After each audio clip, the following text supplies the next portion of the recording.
네, 자, 여러분 안녕하세요. 네, 테라퓨틱스 말씀드립니다.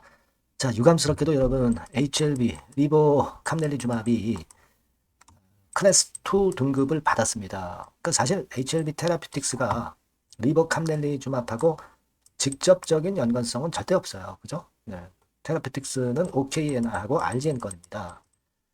따라서 이제 이 부분을 우리가 심각하게 우려할 것은 없지만 뭐 그렇다 하더라도 그 간접적인 영향은 받을 수 있습니다. 그죠? 우리가 HLB 테라피틱스 같은 경우도 그 클래스 2 등급 재료 나오고 시간의 단일가로 이제 하한가를 찍었잖아요. 장마감하고. 자, 그렇기 때문에 이 부분을 잘 생각을 해볼 필요가 있습니다. 오늘 이에 대해서 좀 세부적으로 말씀드릴 거고, 테라피틱스가 그럼 어디까지 내렸다가 반전을 할 것인가? 그리고 HLB하고는 다른 흐름을 결국 보여줄 수 있느냐, 차별성을. 이게 중요한 거 아니겠어요? 네, 이 부분을 제가 말씀드리는 시간을 가져보도록 하겠습니다. 영상 마지막에는 실적주 하나 드리고요. 자, 테라피틱스 말씀을 드립니다. 네. 자, 지금 여러분도 뭐 잘 아시다시피 테라피틱스와 관련해서 영향을 줄 수 있는 HLB의 간암신약 심사가 클래스 2로 분류가 돼버렸어요. 그래서 자, 이 건이 결국 영향을 줄 가능성이 좀 있습니다. 다만 예전에 우리가 그 HLB 건과 관련해서 가만히 생각을 해보면요. 이 HLB 자체도 그냥 계속 폭락하면서 굉장히 어려운 상황으로 되지는 않을 것 같아요. 그 복구가 또 빠를 수가 있지 않겠나 이렇게 보고 싶은데, 자, 제가 드리는 말씀을 한번 잘 들어보세요. CMC하고 관련해서 HLB가 추가로 지적하거나 요구할 것은 없다고 밝힌 바 있기 때문에 개선되었는지 여부만 FDA가 심사를 할 거예요. 그러니까 예전보다는 상당히 기간이 빨라질 가능성이 있어요. 비모 실사 건도 일정이 다 공개가 돼서 요거는 더 쉬울 수 있는 부분이고요. 그러니까 요거는 CMC 부분에 대한 거고. 그러니까 요걸 보면은 원래 3월 20일까지 승인 허가가 날 수 있겠지만은 그 이전에 연내에도 승인이 날 수가 있는 겁니다. 그러니까 HLB 자체도 급락을 했다가 다시 되돌리는 그런 흐름이 분명히 나타날 거고요. 테라피틱스 같은 경우는 좀 더 나을 거예요.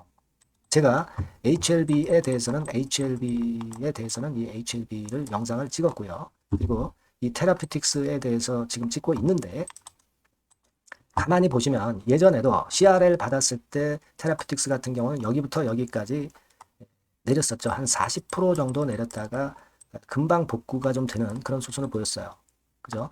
가격적인 부분을 우리가 잘 생각해야 돼요. HLB 같은 경우는 한 50% 폭락을 했다가 이제 올라온 거거든요. 그죠? 네. 근데 이제 HLB는 직접 당사자이기 때문에 HLB 테라피틱스보다는 초반의 흐름이 좀 느릴 거예요. 테라피틱스가 빠를 겁니다. 여러분들 가만히 보세요. 테라피틱스는 여기서부터 여기까지 내렸던 과정을 바로 단기간 내에 한 그 보름 정도 되나요? 보름 사이에 바로 만회를 해버렸어요. 자, 요걸 좀 자세히 보시겠습니다, 여러분. 자, 요거 한번 굉장히 중요한 부분이에요. CR을 받았을 경우 여기부터 시작해서 여기까지 내렸지만은 그 낙폭을 한 1, 2주 만에 바로 만회를 했죠. 그죠? 네, 요걸 잘 보셔야 돼요. 그 HLB 같은 경우는 여기서부터 여기까지 내렸지만 초창기 때는 반도 회복을 못했어요. 그랬다가 나중에 회복을 했죠. 그죠? 그러니까 그런 패턴으로 이번에도 전개가 될 가능성이 높겠다. 그러니까 테라피틱스 같은 경우는 이때의 흐름을 가지고 볼 때는 테라피틱스도 내렸다가 그런 그 낙폭 축소 과정이 빠르게 진행될 수 있다는 걸 생각을 하시는 게 좋습니다. 아시겠습니까? 예. 그걸 생각해 볼 필요가 있어요. 그럼 과연 어디까지 내렸다가 그렇게 전개가 될 것이냐. 예전에는 CR에 처음 받았을 때는 한 40% 정도 내렸잖아요. 그죠? 근데 이번에는 제가 볼 때는 한 20에서 30% 사이, 그 정도의 낙폭으로 마무리가 되지 않겠나, 이렇게 생각이 들어요. 뭐 그 중간 값을 본다면 한 25% 정도로 본다면 어떻게 되겠습니까? 한 6,500원 선, 그죠? 6,500원 선. 그러니까 요 정도 가격대가 만일 깨지더라도 깨졌다가 바로 복귀가 될 것이고요. 대개 이 6,500원대 위에서 여기서 저점을 형성할 가능성이 좀 있지 않겠나 싶고, 그리고 HLB보다도 더 빠르게 만회를 할 가능성이 높다는 겁니다. 그러니까 여러분, 클래스 2는 이미 엎질러진 물이고, 이걸 가지고 지금 현재 생각할 게 아니라 이 이후 상황을 우리가 잘 예상을 해서 매매를 해야 되는 거예요. 그죠? 그러니까 테라페틱스의 경우는 제가 좀 전에 드린 그런 아주 중요한 사실을 가지고 볼 때 복귀가 제일 빠르다는 거죠. OKN이나 RGN 건에 대한 기대가 있기 때문에 그래요. 리버 쪽이 아니거든요. 그죠? 그걸 좀 생각해 볼 필요가 있습니다. 다만 이제 변칙적이고 불규칙적으로 전개될 수도 있어요. 예, 왜냐하면 HLB가 클래스 2로 간 게 이번이 처음이잖아요. 그죠?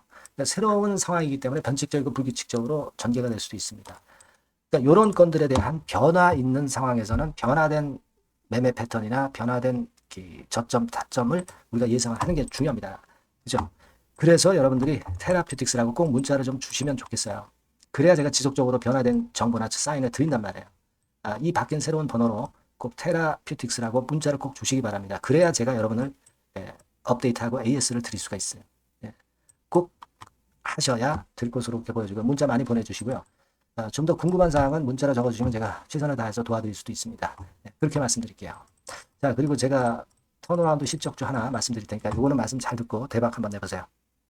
네, 여러분 요즘 시장 한숨만 나오죠, 사실. 뭘 사도 그렇게 쉽지는 않아요. 자, 이럴 때는 여러분 실적주를 하시는 거예요. 실적주. 이게 결국 돈이 됩니다. 우리가 이 단순한 실적 성장만을 하는 그런 실적주가 아니라 화끈하게 턴어라운드가 되는 그런 실적주를 찾아봤어요. 그래서 하나 찾아냈습니다. 여러분 사실 생각해 보세요. 요즘 같은 시장에서 순환매 하는데 그 순환매 여러분 다 맞출 수 있어요? 불규칙적으로 돌아가는 이 순환매 속에서 그 테마를 여러분들이 적당하게 적정 타이밍에 맞출 수 있냐 이거죠. 절대 쉽지 않다 이거예요. 이제 실적 시즌 임박했잖아요, 여러분. 그렇다면은 타이밍이 아주 기가 막히단 말이에요. 그래서 오늘은 이 실적주에 대해서 제가 하나 찾아낸 거 여러분들한테 아낌없이 드릴 겁니다. 자, 이 실적주는요, 서비스 쪽하고 이제 소비재 섹터에 속해 있다. 이렇게 보시면 되고요. 가격대는 이제 부담이 없는 선이에요. 8,000원에서 15,000원 선. 그리고 시총은 아주 크지 않습니다. 적당하게 중간치 정도 된다. 이렇게 보시면 돼요. 시총이 5천억에서 한 9천억 정도 범위. 이렇게 보시면 되고요. 자, 투자 기간은 뭐 몇 개월 이렇게 기다리지 말고요. 빠르면 1개월. 뭐 1개월 이전에도 될 수 있고요. 1 내지 2개월 정도 그렇게 잡아주시면 될 것 같습니다.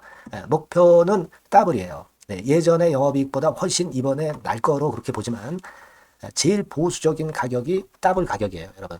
아시겠죠? 이 정도 보시고 대응하시면 될 것 같고. 그럼 여러분들 궁금하시잖아요. 주봉 차트, 뭐 월봉 차트, 일봉 차트 이런 것들 보고 싶으시잖아요. 그래서 공개를 해드리는데, 자, 여러분 일단 먼저 요게 이제 일봉 차트입니다. 일봉 차트인데 오늘까지 일봉 차트는 아니고요. 얼마 전에 일봉 차트입니다. 되게 이런 흐름으로 가다가 여기서 살짝 이제 고개를 든 정도예요. 아주 적절하죠. 아주 적절하고. 주봉 차트도 한번 볼까요? 주봉 차트는 이런 정도입니다. 과거에 여기서 이렇게 내려와 가지고 바닥을 계속 팠죠. 바닥을 파고 여기서 팔 것 같이 하면서 내려갈 것 같이 구덩이를 팠다가 여기서부터 이제 치고 올라오는 거예요. 주봉 차트도 확실히 생바닥임을 그대로 나타내주고 있습니다. 월봉 차트 보면은 월봉 차트에서도 확인이 되지만 바닥이 만들어지고 있죠. 그래서 이제 막 출발하는 종목이에요. 이미 급등한 종목은 소용이 없단 말이에요. 자, 이런 메리트가 있고, 자, 또 하나는요, 여러분, 영업이익 가지고 비교를 한번 해볼 필요가 있습니다. 요거 한번 보세요. 요때가 2018년의 주가 수준인데요. 이때 영업이익이 가령 XX억이라고 한다고 한다면, 이번에 2024년도의 영업이익은 2018년에 3배가 됩니다. 이미 단기 실적에서 확인이 됐고요. 3분기 실적 크게 나올 거고, 3, 4분기 실적 여전히 기대가 되고 있고요. 이미 절반은 나왔어요. 절반은 나온 것으로만 봐도 이때 2018년에 3배 정도 영업이익이 난다 이거예요. 자, 그렇다고 한다면 여러분 주가는 최소한 2018년도 이 지점까지는 와야 되잖아. 그리고 사실 3배이기 때문에 여기서 더 뻗어나갈 수 있습니다. 영업이익이. 하지만 일단 제일 보수적으로 보는 곳이 여기고 여기가 지금 시세에 대비해서 더블 정도 가격대란 말이에요. 그러니까 우리가 이런 정도의 패턴이라면은 일단 최소한 더블 정도만 봐도 그게 제일 그 보수적인 목표가 된단 말이에요. 이런 거는 한번 해볼 필요가 있어요. 아시겠습니까? 여기 보시면 이 외인 수급, 기관 수급 같은 경우도 이 지점에서 쌍끌이 매수가 들어오기 시작하고 있습니다. 얼마 안 됐어요. 개인이 팔죠. 개인이 팔고 외인 기관이 사는 거는 되는 겁니다, 여러분. 오케이예요. 잘 아시죠? 이런 정도의 지금 현재 패턴을 보여주고 있는 종목이기 때문에 우리가 상당히 기대가 됩니다. 특히 수년간 적자에서 턴어라운드가 됩니다. 흑자로 완전히 바뀌는 거예요. 원년이에요, 원년. 그리고 3분기 실적 같은 경우는 2분기 실적이 나왔을 거 아니야. 이 실적의 3배 정도가 예상이 된단 말이에요. 엄청나죠.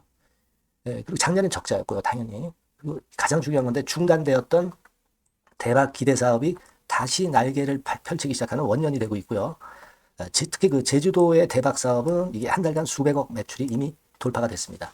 그러니까 이 제주도 사업만 해도 한 달간 수백억이다 이런 얘기입니다. 그럼 다른 사업까지 포함이 된다면 엄청나겠죠. 네. 아까 보신 바대로 그리고 외인 기관이 집중 매집하고 있고요. 아까 보셨다시피 차트에서 보셨다시피 생바닥에서 모든 이평이 수렴한 이후에 고개 들고 있어요. 자, 요거는 여러분들 꼭 하셔야 돼요. 그러니까 여러분들은 실적주라고 문자를 주세요. 네.